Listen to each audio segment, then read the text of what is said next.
This segment is sponsored by Michigan Auto Law.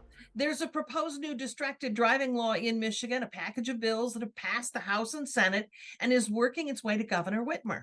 So, how do the laws differ from what's already on the books? Well, Brandon Hewitt is an attorney with Michigan Auto Law, and he joins us now to break it down for us. Hi, Brandon. Hi, Catherine. Thank you so much for having us. Oh, I'm glad to. Okay, so the bills were introduced in March. They passed through the state legislature in May, now sit with the governor. There's both good and bad news with this, I guess. And let's start with the good part, assuming that the law is ultimately signed by the governor.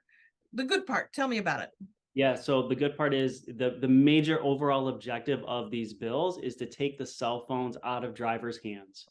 We see it every day. I don't think there's anybody on the road that doesn't see somebody with a phone in their hand, not looking at the road. These bills take the cell phones out of people's hands, and that is a huge deal for Michigan drivers and keeping us all safe.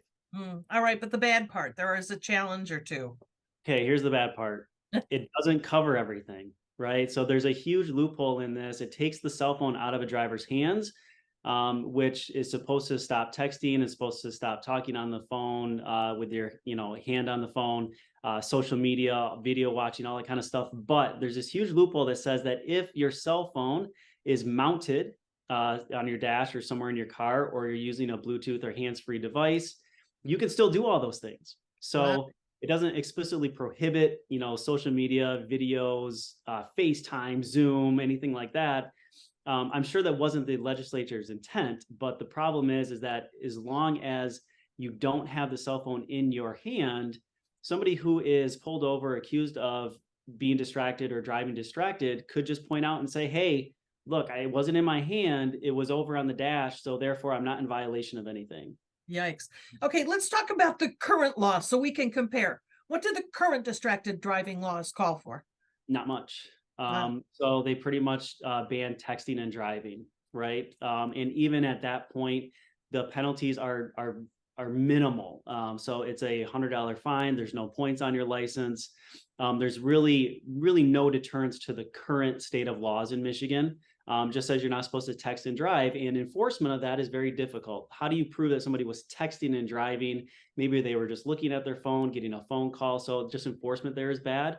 Here, you can't talk on the cell phone, you can't watch a video. Basically, if you're looking at your cell phone in the car, you're going to be in violation of this new law. Okay, let's dig a little deeper. Let's talk some high points of this new law. Yeah, so the penalties are increased, right? So for the new law, the the penalties do go up. So you're going to have a fine of $100 for the first violation, but there's also the possibility it comes with community service. So 16 hours of community service make you think about that violation a little bit more.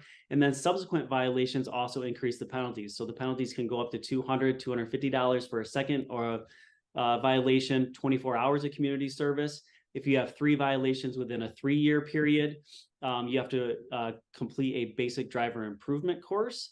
Our big concern though here is that, again, these penalties do not match up with what we see for drunk driving. And what we know years, Catherine, we've been talking about this, distracted driving is just as dangerous as drinking and driving. And really, until we see those penalties start to match what happens with drinking and driving, we're going to keep pushing for, stronger and stronger laws to try to get distracted driving curbed here in Michigan.